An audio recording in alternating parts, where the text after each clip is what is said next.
আলহামদুলিল্লাহ রাব্বিল আলামিন ওয়াসসালাতু ওয়াসসালামু আলা আশরাফিল আমবিয়া ওয়া সাইয়্যিদুল মুরসালিন নবিয়িনা মুহাম্মাদিন ওয়া আলা আলিহি ওয়া আসহাবিহি আজমাইন।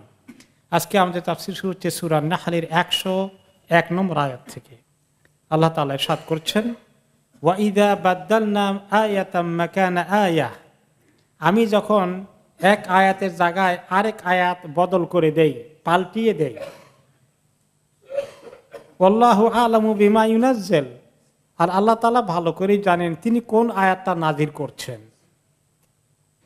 তখন তারা বলে বসে, ইন্নামা আনতা মুফতার, হে নবী তুমি তো একজন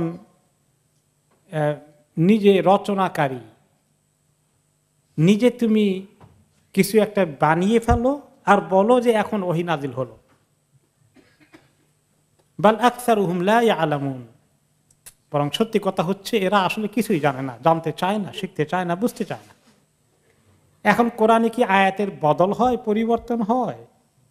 এই কথা অন্যভাবে এসেছে, মা নানসাখ মিন আয়াতিন আও নুনসিহা, নাসখের কথা কোরআনে এসেছে।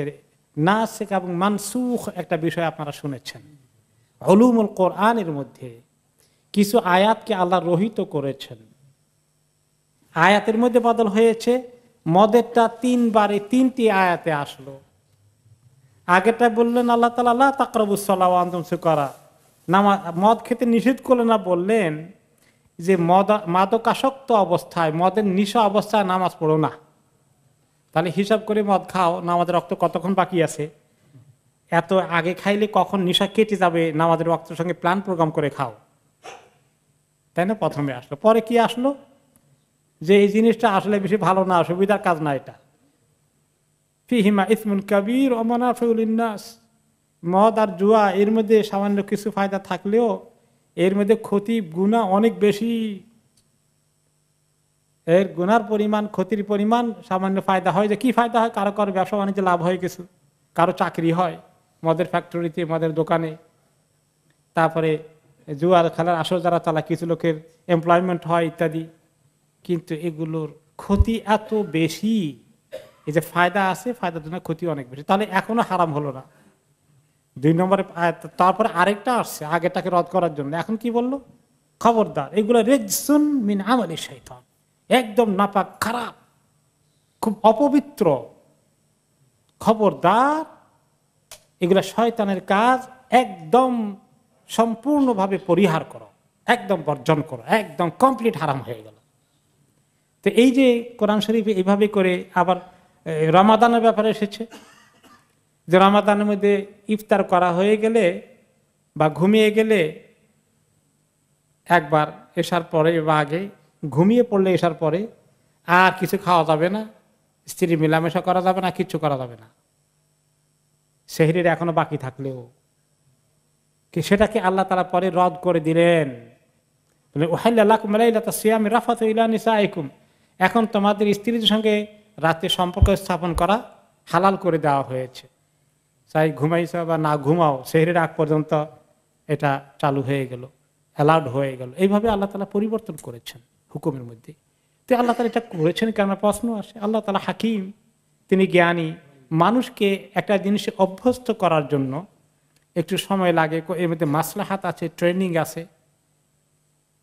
আল্লাহ তাআলা যিনি শরিয়া এবং এগুলোর হাকিকত বুঝেন, মানুষের মন মানসিকতা সাইকোলজি বুঝেন, সে আল্লাহ তাআলা এটা করেছেন, গ্রাজুয়ালিজম অ্যাপ্লাই করেছেন। তো এখন পুরোটাই কিন্তু আয়াতে। আবার কোন কোন আয়াত আছে আয়াত উঠে গেছে, হুকুম এখনো বাকি আছে। এটা আরেক ধরনের নাসখ মানসুখ। এটা আমরা বিস্তারিত আরেকটু শুনবো, মা নানসাখ মিন আয়াতিন আও নুনসিহা যখন আসবে পরবর্তী পর্যায়ে ইনশাআল্লাহ। তো এরকম কিছু এক্সাম্পল পেলাম। তো এগুলো যখন কিছু ঘটেছে, কিছু আয়াতকে আল্লাহ তাআলা হুকুমকে রদবদল করে দিয়েছেন, পরে আরেকটা নাজিল করেছেন, আগেরটা রহিত হয়ে গেছে, তখন তারা বলে এটা কি সে নিজে বানায়, দেখো আল্লাহ নাজিল করলো তার এরকম বদল হওয়ার কথা না, সে নিজে চেঞ্জ করে নিজে বানায় মন মতো, আর বলে যে আল্লাহর কাছ থেকে এসেছে, মিথ্যা ক্লেম করে, মুফতার। তো আল্লাহ তাআলা নিজেই জবাব দিচ্ছেন, এরা আসলে এদের মেজরিটি কিছু বোঝার চেষ্টাই করে না। তা আপনি বলে দেন, জবাব দেন হে নবী, কুল নাযালাহু রূহুল কুদুস মির রাব্বিকা বিল হক। আর এই কোরআন যদি আমি বানাই, রূহুল কুদস ফেরেশতাদের যিনি সেরা সবচেয়ে সম্মানিত ফেরেশতা রূহুল কুদস যার টাইটেল, তিনি এই রূহ ওয়াহিকে আল্লাহর কাছ থেকে নিয়ে নবী মুহাম্মদ সাল্লাল্লাহু আলাইহি ওয়াসাল্লামকে পৌঁছিয়ে দেন। তিনি তার কাছে নাজিল করেন আল্লাহর পক্ষ থেকে। এটা তো ওনার বানানো নয়। কত বড় কথাকে তোমরা মিথ্যা কথা বানিয়ে দিচ্ছ। একজনে এক কাজ করে না, আপনি তার পিছনে বলে দিলেন তুমি এই কাজ করো। তো আল্লাহ নবী সাল্লাল্লাহু আলাইহি সাল্লাম নিজে কোনো মিথ্যা কথা কোনোদিন বলেন নাই, আর তাকে বলছে তিনি মিথ্যা কথা বলছেন। আর কত কিছু যে আল্লাহর পক্ষ থেকে দাবি করতেছেন, নিজে নবী হয়ে নিজে ওহী আবিষ্কার করে আর বলেন আল্লাহ নাজিল করেছেন। এত বড় জালিয়াতি অভিযোগ ওনার বিরুদ্ধে দেওয়া হলো। তো আল্লাহ তাআলা আবার বলেন, নিজে একটু জবাব দিচ্ছেন পরের অংশে, যে আল্লাহ বলছেন যে রূহুল কুদুস জিবরাইল আপনার রবের কাছ থেকে হক নিয়ে এসেছে, না হোক কোনো অন্যায় কোনো কাজ নয়, মিথ্যা কোনো ক্লেম নয়। কেন এভাবে একসঙ্গে আল্লাহ তাআলা সব নাজিল করে দিলেন না কেন? মুসা আলাইহিস সালামের মতো কিতাবের মতো, তাওরাতের মতো একটু নাজিল হয়, আবার একটু থামে, আবার একটা চেঞ্জ হলো, আরেকটা আসলো। এরকম কেন হয়? লিইসাব্বিতাল্লাযিনা আমানু, যারা ঈমানদার তাদেরকে যেন সাবেত করা যায়, তাদেরকে যেন বিপদে আপদে এবং পরিস্থিতি কঠিন হয়ে গেলে কোন আয়াতটা দিয়ে তাদেরকে তখন সান্ত্বনা দিতে হবে, তাদেরকে আল্লাহর কাছে ভরসা পাওয়ার জন্য আবার কিছু নসিহত আনতে হবে, সময় মতো ফিট করার জন্য আল্লাহ তাআলা এইভাবে করে ওহীগুলা নাজিল করেন টাইম টু টাইম, একসঙ্গে দিয়ে দেননি। যে লিসাব্বিতা আল্লাযিনা আমানু, ঈমানদারদেরকে সাবেত করবেন, মজবুত করে দিবেন তাদের ঈমানের উপর টিকে থাকার জন্য। হুদা এবং হেদায়েতটা নতুন করে ফ্রেশ আয়াত নাজিল হচ্ছে, তারা আগ্রহ করে শুনছে এখন কি আয়াত নাজিল হলো। এই যে তারা ক্রমান্বয়ে 23 বছরে আল্লাহর কাছ থেকে ফ্রেশ ফ্রেশ একদম গাদ্দান তারিয়ান ফ্রেশ আল্লাহর কাছ থেকে ওহী পেয়েছেন ওনারা। ওনাদের কাছে এটা একটা বিশাল ব্যাপার ছিল না যে হঠাৎ করে এখন একটা আয়াত নাজিল হয়ে গেছে। সাহাবীরা দেখতে পাচ্ছেন কি আয়াত নাজিল হয়েছে, এই আয়াত নাজিল হয়েছে, এরকম করে করে দেখতে পাচ্ছেন এই সূরাটা নাজিল হলো এখন। তো একদম এক একবার এক এক জায়গা যখন নাজিল হয়, নতুন একটা জিনিস আল্লাহর কাছ থেকে ফ্রেশ এসেছে, এটা ওনাদের ঈমান বাড়ার জন্য অনেক ভূমিকা রেখেছে। তো এই সমস্ত হিকমত এর মধ্যে রয়েছে, হিদায়ত রয়েছে, ওয়াবশরা লিল মুসলিমিন, এবং মুসলিমদের জন্য এখানে অনেক সুসংবাদ রয়েছে। কোরআন শরীফে যখন এত কষ্ট দিয়েছিল কাফেররা, আল্লাহ তাআলা বারে বারে বলতেছেন ওয়াবাশশিরিস সাবিরিন, তারপরে জান্নাতের কি সুসংবাদ বারে বারে মনে করিয়ে দিচ্ছেন। নতুন করে আবার ওহী নাজিল হলো, তাদের দুঃখ মুসিবতের সময় আরেকটি আয়াত আল্লাহ নাজিল করে দিলেন। সরাসরি আল্লাহ তাআলার কাছ থেকে আসছে সেই মেসেজটা, কি মনে করেন? অনেক বড় আন্তরিকভাবে মনের দিক থেকে মনোবল পাওয়ার জন্য এটা দরকার ছিল। ওটা এই কথা অন্য আয়াতে আবার আসবে, কেন আল্লাহ তাআলা কোরআনকে একসঙ্গে পুরোটা নাজিল করেননি, বারে বারে একটু একটু করে কেন এসেছে। ওয়ালাকাদ না'লামু আন্নাহুম ইয়াকুলুনা ইন্নামা ইউআল্লিমুহু বাশার, আরও তারা অপপ্রচার করতো যে আল্লাহ তাআলা বলেন আমি ভালো করে জানি, তারা বলে যে তাকে একটা মানুষ এগুলো শিখিয়ে দেয়, আবার তিনি নিজেও সব সাজাইতে পারেন না, আরেকজনে তাকে সাজিয়ে দেয়, ঠিক করে দেয়। এই আরেকজনকে এক এক সময় এক এক অভিযোগ দিয়েছে। কোন কোন রেওয়ায়েতে আসছে যে জাবর আর রুমি নামে একটা কৃতদাস ছিল, যে রোম থেকে তুরস্ক থেকে আসা আহলে কিতাবের লোক, তার কাছে নাকি নবী করিম সাল্লাল্লাহু আলাইহি ওয়াসাল্লাম মাঝে মাঝে দেখা করতেন। সে তার কিতাব সম্পর্কে জিজ্ঞেস করতেন, তাদের খোঁজ খবর নিতেন বা তাকে দাওয়াত দিতেন। তো এরকম কয়েকবার যাওয়া আসা করছেন তার কাছে, তারা বলে এই দেখো ওর কাছে গিয়ে শিখে আসে। তো আল্লাহ তাআলা বলেন কার সঙ্গে কি তুলনা করে দেখো তো। আমি জানি হে নবী আপনার অনেক কষ্ট হয় কথা শুনতে, সত্যি যে যে কাজ করে না তাকে যখন সেই কাজের অভিযোগ যায় তার যে কি কষ্ট হয় এটা ভাষায় প্রকাশ করার মতো না। যে আমরা জানি তারা বলে যে এই লোকটাকে একটা বাশার মানে কি মানুষ, একটা মানুষ তাকে তালিম দেয়, শিখায় এই কোরআন জাতীয় কথা, আর সেইগুলো বলে ওয়াহি। লিসানুল্লাযী ইউলহিদুনা ইলাইহি আজামি, আর তারা যার রেফারেন্স আপনাকে দেয় জাবর আর রুমি, কোন কোন রিয়ায়েতে আছে তার নাম ছিল ইয়াঈশ, কোন কোন রিয়ায়েতে আছে তার নাম ছিল বালআম।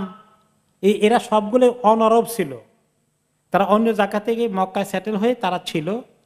বলে যে তিনি ওদের কাছে গিয়ে, এরা অনেকে খ্রিস্টান ছিল, তাদের কাছ থেকে আগের নবীদের কাহিনী টাহিনী শুনে টুনে এসে বিভিন্ন কাহিনী বানায় আর শিখে।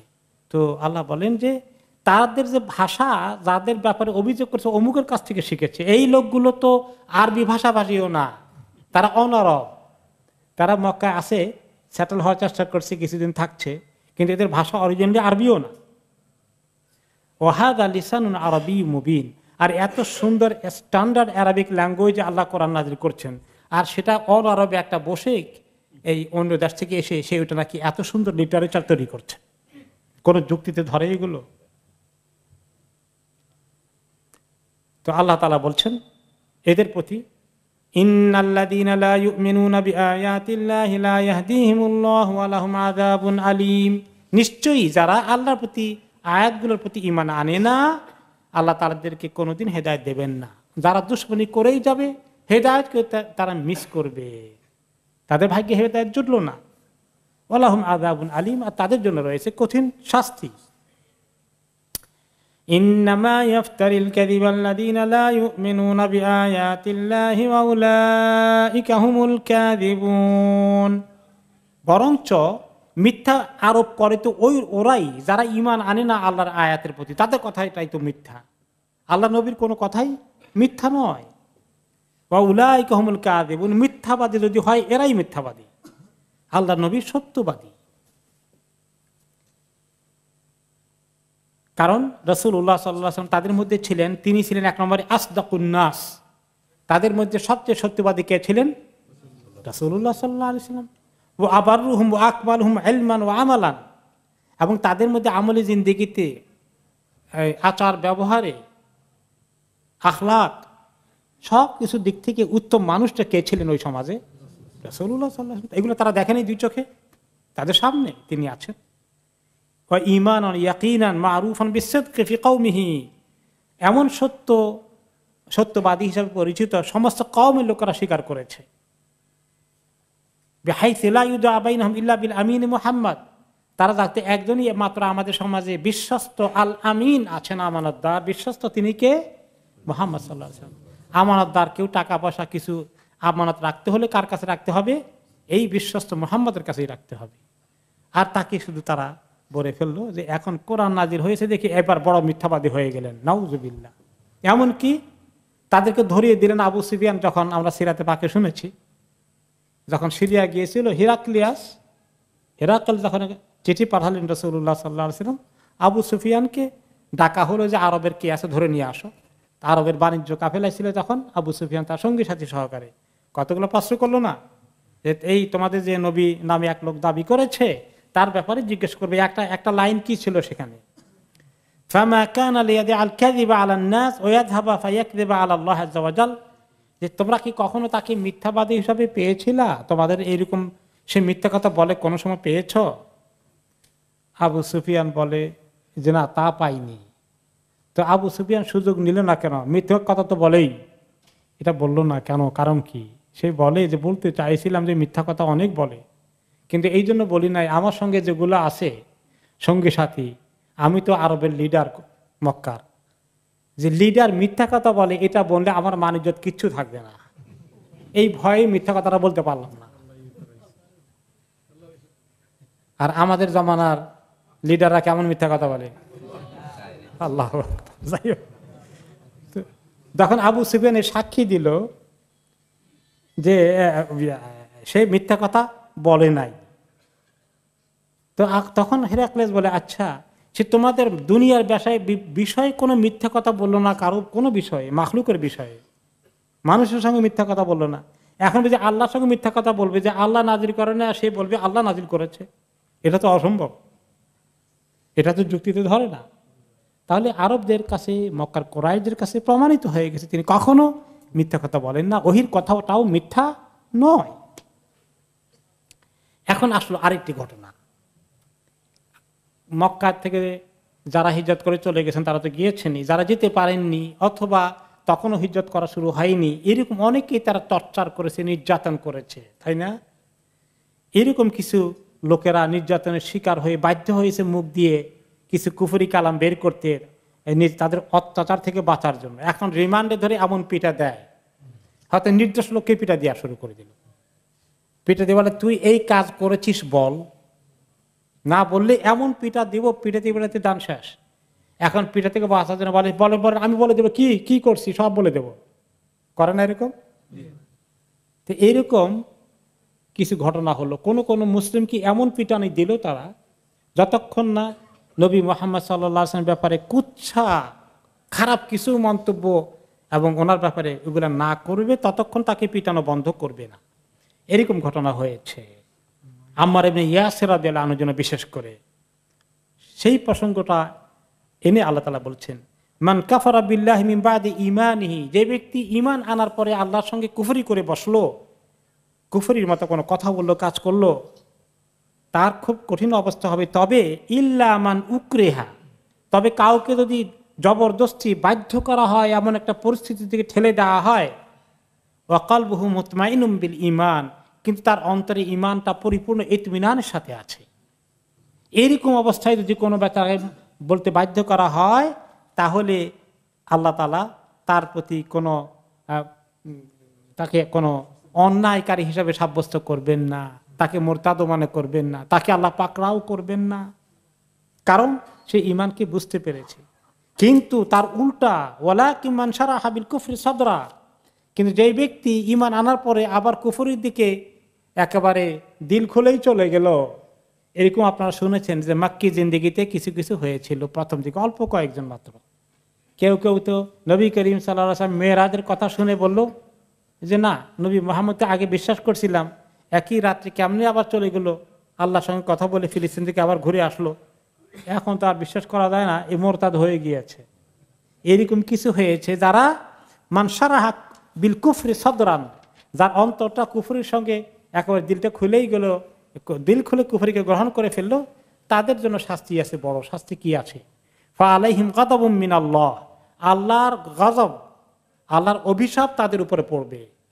ওয়ালাহুম আযাবুন আযীম, তাদের জন্য কঠিন শাস্তি। 1 নম্বরে অভিশাপ, 2 নম্বরে কঠিন শাস্তি, 3 নম্বরে যালিকা বিআন্নাহুম মুস্তাহাব্বুল হায়াতাদ দুনিয়া আলাল আখিরা, তাদের খাসলতে বর্ণনা আসলো তারা দুনিয়ার জীবনকে প্রায়োরিটি দিয়েছে, অগ্রাধিকার দিয়েছে আখিরাতের মোকাবেলায়। হেরাকল কেন ইসলাম কবুল করে নাই? দুনিয়ার ক্ষমতার কারণে ইসলাম কবুল করে নাই, কারণ খ্রিস্টান পাদ্রীরা তাকে বর্জন করবে, রাজত্ব হারাবে। তারপরে 4 নম্বরে আল্লাহ তাআলা তাদেরকে বললেন ওয়া আন্নাল্লাহা লা ইয়াহদিল কওমাল কাফিরিন, আর কাফের কওম এভাবে জেনে শুনে ইসলামের ব্যাপারে যখন তারা অন্যায় মন্তব্য করলো, ইমাম কবুল করার পরে মোরতাদ হয়ে গেল, আল্লাহ তাদেরকে এই কওমে কাফিরকে হেদায়েত দেবেন না। 5 নম্বরে উলাইকাল্লাযীনা তাবা আল্লাহু আলা কুলুবিহিম ওয়া সামিইহিম ওয়া আবসারিহিম, এই লোকগুলোর প্রতি আল্লাহ তাআলা মোহর লাগিয়ে দিবেন, তাদের অন্তরে সিল মোহর গোমরাহি করার জন্য, এবং তাদের কানে, তাদের চোখে আর কোনোদিন তাদের তওবা করার, দেখে শিক্ষা নেওয়ার সুযোগ আর হবে না। তারপরে 6 নম্বরে ওয়া উলাইকা হুমুল গাফিলুন, এরা হলো সত্যিকার গাফিল, সত্যিকার অমনোযোগী, সত্যিকার যারা অসচেতন, তাদের চেতনা থাকলো না। তারপরে 7 নম্বর শাস্তি তাদের লা জারামা আন্নাহুম ফিল আখিরাতি হুমুল খাসিরুন, কোনো সন্দেহ নেই নিশ্চয়ই তারা আখিরাতে অত্যন্ত মহা ক্ষতিগ্রস্ত হবে, তারা সর্বহারা হয়ে যাবে। তারা এবার মোরতাদ হয়ে যায় ইসলামে এসে পড়ে, তাদের ব্যাপারে আল্লাহ তাআলা এই শাস্তির কথা বললেন। কিন্তু আম্মার ইবনে ইয়াসিরের ঘটনা, যে তিনি যে বলেছিলেন কুফরি কালাম, নবী মুহাম্মদ সাল্লাল্লাহু আলাইহি ওয়াসাল্লামের ব্যাপারে খারাপ মন্তব্য না করা পর্যন্ত তারা তাকে মারপিট থেকে রেহাই দেয়নি। ওনার ব্যাপারে কমপ্লেন আসলো নবী করিম সাল্লাল্লাহু আলাইহি ওয়াসাল্লামের কাছে, যে যেটা হয়েছে, যে আমরা শুনতে পেয়েছি আম্মার তো অনেক অন্যায় কথা বলেছেন। নবী করিম সাল্লাল্লাহু আলাইহি ওয়াসাল্লামের কাছে তিনি বললেন যে না, তার অন্তর ঠিক আছে, তোমরা যতই বলো না কেন, আমার মনে হচ্ছে আম্মার দিন থেকে সরে যায়নি। পরে যখন আম্মারকে শাস্তি টাস্তি দিয়ে কিছু অন্যায় কথা বলার পরে ছেড়ে দিল, উনি খুব কাঁদতে কাঁদতে নবী করিম সাল্লাল্লাহু আলাইহি ওয়াসাল্লামের কাছে চলে আসলেন। এসে বললেন ইয়া রাসূলুল্লাহ, আমাকে তারা এমন আযাব দিল যে আমি এমন কিছু কথা বলতে বাধ্য হয়েছি আপনার এগেইনস্টে, আপনার ব্যাপারে খারাপ মন্তব্য করা না করা পর্যন্ত তারা আমাকে, আমি সহ্য করতে পারছিলাম না, এত অত্যাচার নির্যাতন করছিল। এটার কারণে আমি এখন কি অবস্থা, আমার কি ঈমান আছে, আমি কি সব হারালাম দুনিয়া আখিরাত? আমার কি উপায় হবে? তখন তিনি বললেন, কাইফা তাজিদু কালবাক, তোমার অন্তরের অবস্থাটা তখন কেমন ছিল বলো তো, ইমানের অবস্থা অন্তরে তখন কেমন ছিল? ক্বালা মুতমাইন্নাম বিল ঈমান, ঈমান দিয়ে আমার অন্তরটা ইয়া রাসূলুল্লাহ পরিপূর্ণ ইতমিনানের সাথেই ছিল, আমার অন্তরে একটুও কোনো কমতি ছিল না। নবী করিম সাল্লাল্লাহু আলাইহি ওয়াসাল্লাম স্বীকৃতি দিয়ে বললেন, ইন আদু ফাউদ, তারা যদি আবার তোমাকে ধরে নিয়ে যায়, আবার এরকম অন্যায় ভাবে পিটাতে থাকে, তুমি সহ্য করতে পারো না, আর তোমাকে তখন এরকম কিছু কুফরি কালাম উচ্চারণ করলে যদি ছেড়ে দেয়, অন্তর ঠিক আছে, তুমি এটা বলতে পারবা, করতে পারবা, আল্লাহ তাআলা তোমাকে এটা অ্যালাউ করেছেন। এইটা বলার পরে এখন এই যে তিনি অ্যালাউ করলেন, এটাকে বলা হয় শরীয়তে রুখসাহ, রুখসত। আর যারা উসুলে ফিকহ পড়েছেন, একটা রুখসা আর একটা আজিমা। রুখসা হলো যে আপনি গুনার কাজ না করা পর্যন্ত আপনার বড় বিপদ চলে আসবে, জীবনের খতরা হয়ে যেতে পারে, তাহলে এই গুনার কাজটা করলে আল্লাহ আপনাকে গুনাহ হিসাব থেকে শাস্তি দেবেন না, আল্লাহ তাআলা আপনাকে ক্ষমা করে দিবেন, অ্যালাউ করে দিয়েছেন, জীবন বাঁচানোর জন্য অ্যালাউ করে দিয়েছেন। কিন্তু কেউ যদি ইসলামের কারণে তার উপর অত্যাচার করে, কিন্তু বলে আমি কখনোই কুফরির সঙ্গে কম্প্রোমাইজ করব না, মিথ্যা কথা বলবো না, অন্যায় কথা বলবো না, দরকার হলে আমি জান আমার চলে যায়, চলে যাক আল্লাহর রাস্তায়, তাহলে এটা আরো সম্মানিত হওয়ার কাহিনী। এটাকে বলা হয় আজিমা। শরীয়তে দুটো জিনিস আলাদা আছে, রুখসা এন্ড আজিমা। রুখসার তুলনায় আজিমাত ওলার সওয়াবের পরিমাণ অনেক বেশি হবে। তো এখন আমরা রুখসাতের এক্সাম্পল পেয়েছি আম্মার ইবনে ইয়াসির রাদিয়াল্লাহু আনহুর কাছে। বলেন তো দেখি আজিমতের এক্সাম্পল পাওয়া যায় একজন মক্কায় কার কাছে? মাশাআল্লাহ, এক্সিলেন্ট, সবাই আলেম হয়ে যাচ্ছেন আল্লাহ দিলে। বেলাল রাদিয়াল্লাহু আনহু, তিনি এক্সাম্পল হলেন আজিমতের। ওনাকে কিরকম অত্যাচার করলো, ওনাকে যখন তারা এরকম নির্যাতন করছে, মারতে পিটতে পিটতে, ওনাকে উটের রশির সঙ্গে ওনার পাও বেঁধে দিয়ে সারা মক্কার অলিতে গলিতে হেঁটিয়ে পরে মরুভূমির তপ্ত বালুর উপরে রেখে দিয়ে শোয়াই ওনার বুকের উপরে পাথর চাপা দিল যেন কাচ্চিত না হতে পারে, নিচের গরম বালি ওনার পিঠের মধ্যে পিঠকে জ্বালিয়ে ফেললো। ওকে, আর বলে যে তোমাকে এখন আমরা একটু খুলে দেব, ছেড়ে দেব, যদি শুধু তুমি আমাদের এই কুফরি কালামকে বিশ্বাস করো, আমাদের মাবুদুল্লাহকে মেনে নাও, মোহাম্মদের এক তৌহিদকে ছেড়ে দাও, তাহলে তোমাকে এখনই মুক্তি দেব। আর তিনি বলেন আহাদ আহাদ, মাবুদ তো একজন, এক মাবুদ ছাড়া নাই। তারপরে আরো বলতেন আল্লাহু আ'লামু কালিমাতান হিয়া আগয়াদু লাকুম মিনহা লাকুলতুহা, আমি আহাদ বলি তোমাদের খুব খারাপ লাগে না, এর চেয়ে শক্ত কথা তোমাদেরকে আরো আঘাত করতে এরকম কোন শব্দ থাকলেও আমি আরো বলতাম।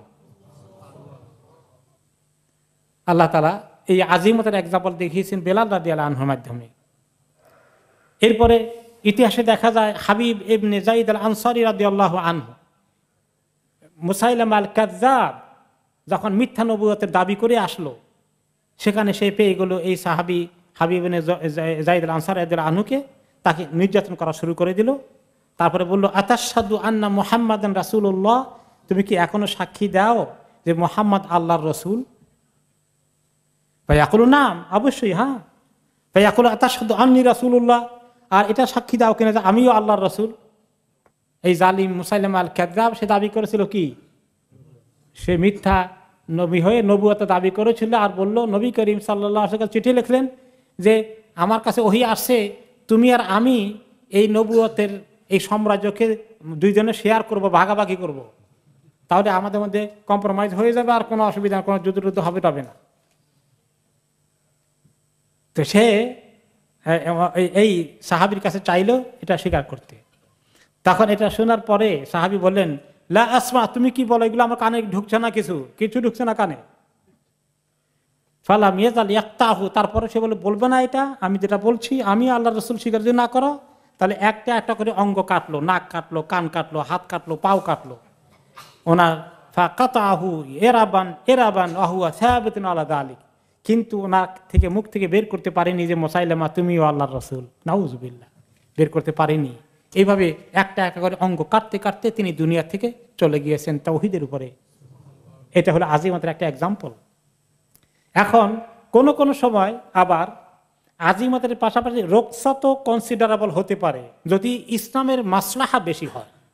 সেই ব্যাপারে চমৎকার একটা ঘটনা আছে যে কোনো কোনো সময় সবসময় আজিমতের সওয়াব বেশি, কিন্তু দেখতে হবে ইসলামের পক্ষে যদি রুখসাতের সওয়াবটা বেশি হয়ে যায়, ছাড় দেওয়ার সওয়াবটা বেশি হয়ে যায়, কোনো কারণে ইসলামের ফায়দা বেশি হয়ে যায়, হয়তো বা ওইরকম কোনো পার্টিকুলার কেসে আজিমতের তুলনায় রুখসাতের মূল্য বেশি হতে পারে।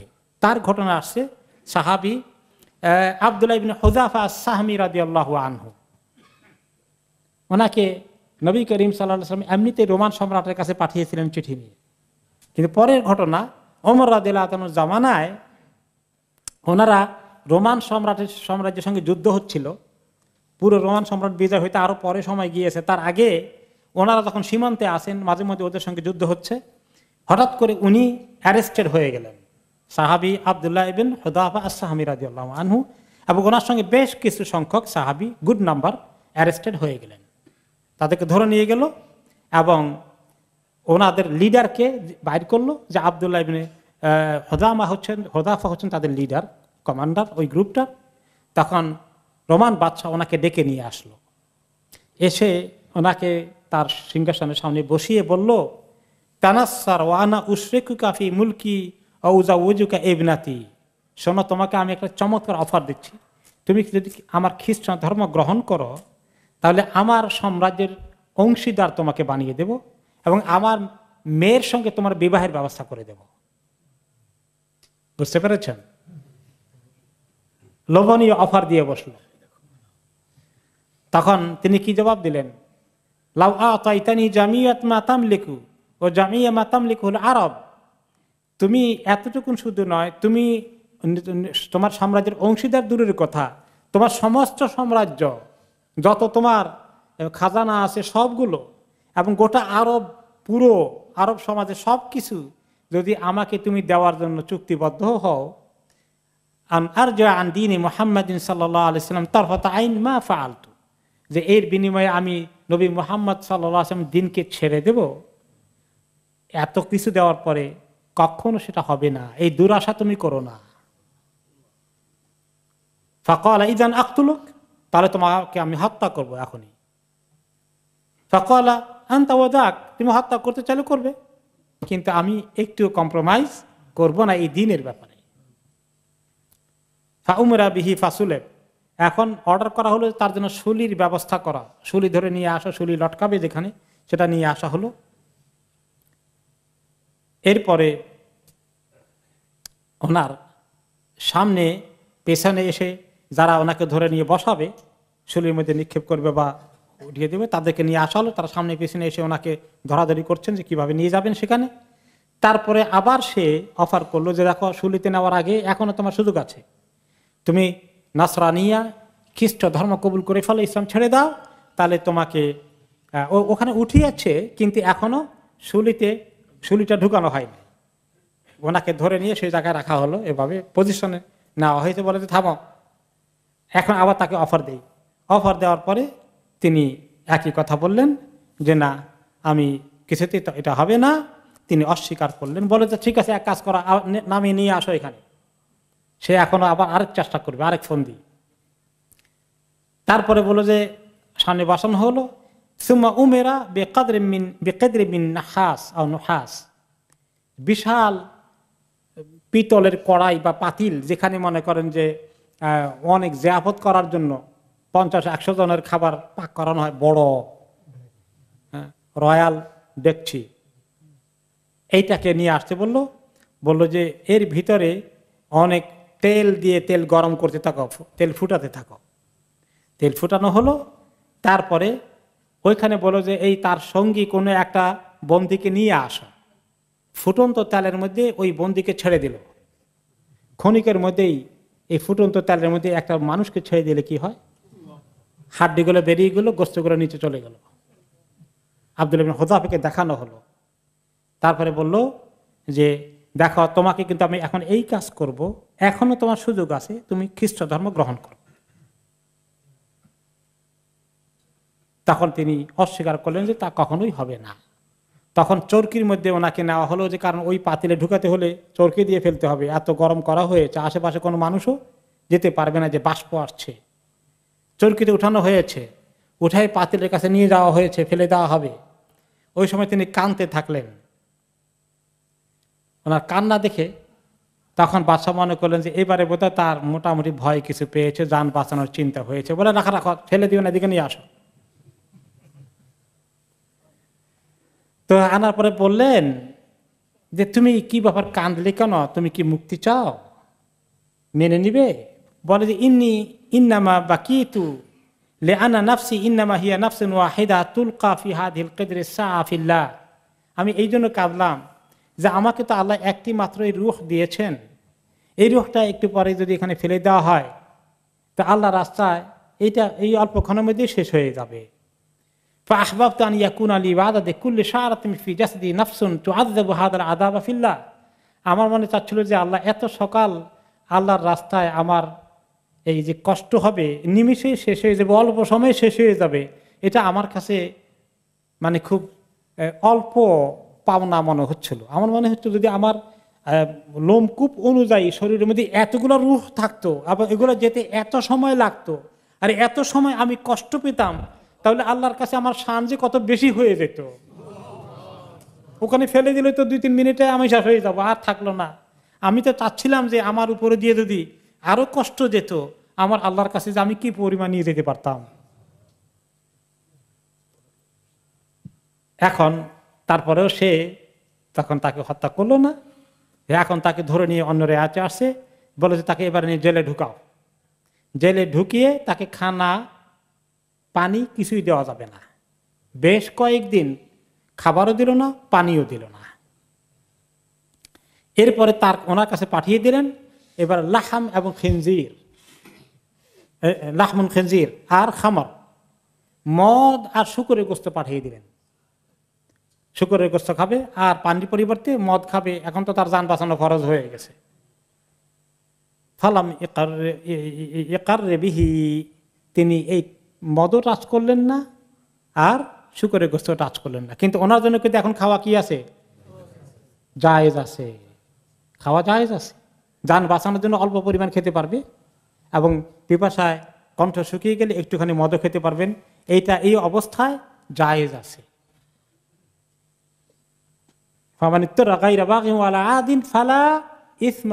আল্লাহ তাআলা অন্য আয়াতে বলেছেন হারাম জিনিস তো খাওয়া যাবে না, কিন্তু কেউ যদি জান বাঁচানোর জন্য কোন রকমের অল্প একটু খেয়ে নেয়, এর চেয়ে বেশি সীমা লঙ্ঘন করে খায় না, তাহলে আল্লাহ তাআলা তার কোনো গুনাহ ধরবেন না, কারণ বেচারা জান বাঁচানো তার জন্য দরকার হয়ে গেছে।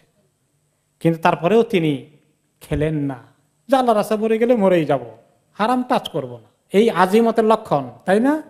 রকসাতের দিকে গেলেন না। তারপরে সুমাস্তাদে আহু, খবর নিল যে না, এই অবস্থাতেও খেলো না, পানও করলো না মদ, ডেকে নিয়ে আসো আবার। রহমতুল্লাহ ডেকে নিয়ে আসলো, এসে জিজ্ঞেস করলেন মা মানা কান তাকুল, কি তুমি খেলে না কেন, তোমার তো এখন জান বাঁচানো তো জায়েজ আছে।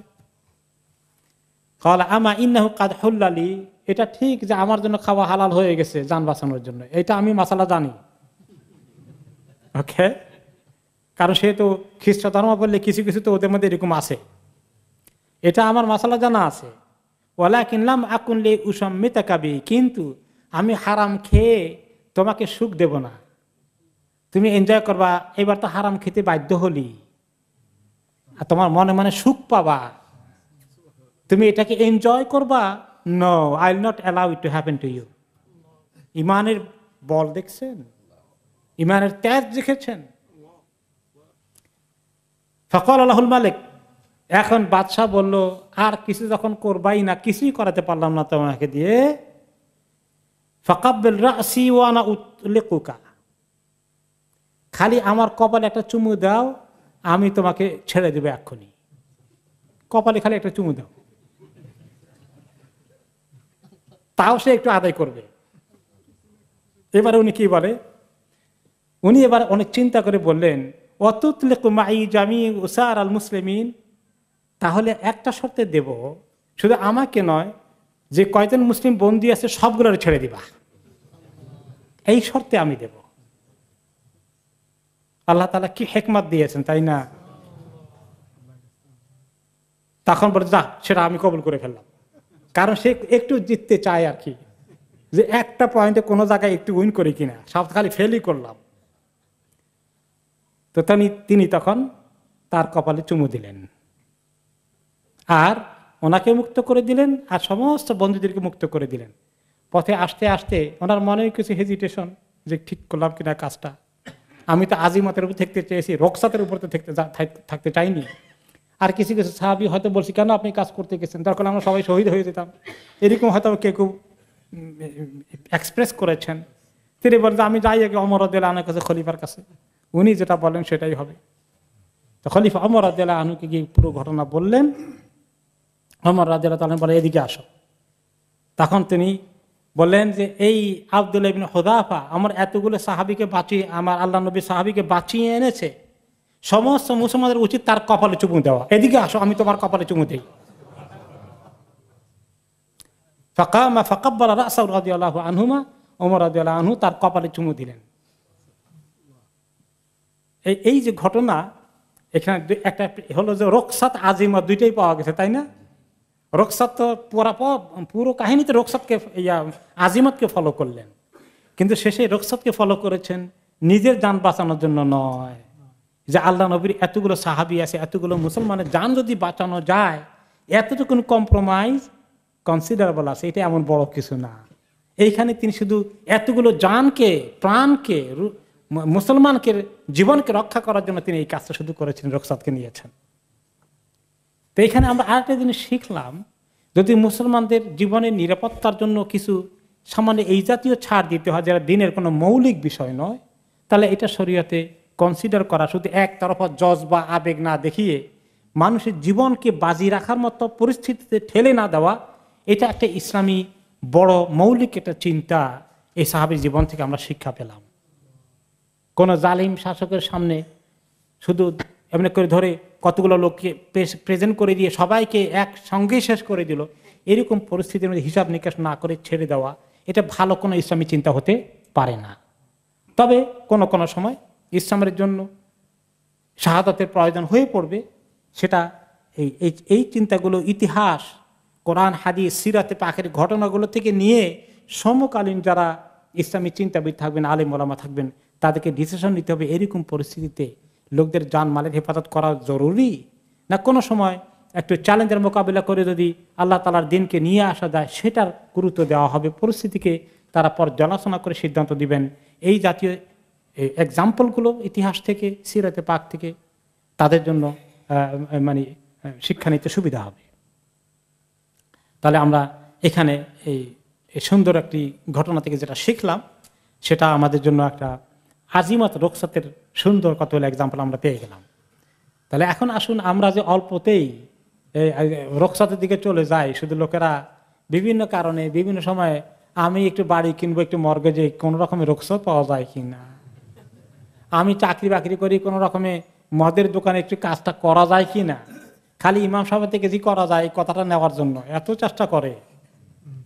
মাঝে মধ্যে মানে আমাদেরকে বিপদে ফেলা। এই জন্য সালফে সালেহিন বা ওলামা ইকরামে কেউ কেউ বলেছেন যে একটা লোকে জাহান্নামে যাবে গুনার কাজ করে, কিন্তু এই যে মুফতি বা আলেমের পিঠকে জাহান্নামে যাওয়ার জন্য ব্রিজ বানাইতে চায়, তার পিঠের উপরে দিয়ে জাহান্নামে যাবে। এই জন্য এই সমস্ত বিষয়ে জটিল ফতোয়া আছে। এই ফতোয়াগুলো সবাই দেওয়া শুরু করলে মুশকিল আছে, এগুলোর ভিতরে অনেক। এই জন্য আদাবুল মুফতি হওয়ার জন্য, ফতোয়া দেওয়ার জন্য বিভিন্ন ফিকহি বিষয়ে অনেক জ্ঞানের দরকার আছে। এই সমস্ত ঘটনাগুলো জানার কারণে শরীয়তের এক্সাম্পলগুলো যখন টাইম টু টাইম এসেছে, অনেক লেখাপড়া করার পরেই আসলে জটিল বিষয়গুলোতে ফতোয়া দেওয়া যায়, সহজে দেওয়া ঠিক না। এই জন্য কেউ যদি আন্দাজে বলে তার অসুবিধা নেই, এই সমস্ত দেশে এত হিসাব করা যায় নাকি, কোথায় পাবেন এত হালাল চাকরি, আল্লাহ বসা, এইরকম যদি বলে দেওয়া শুরু করে দেয়, এগুলো সাংঘাতিক রিস্কি জিনিস। খবরদার।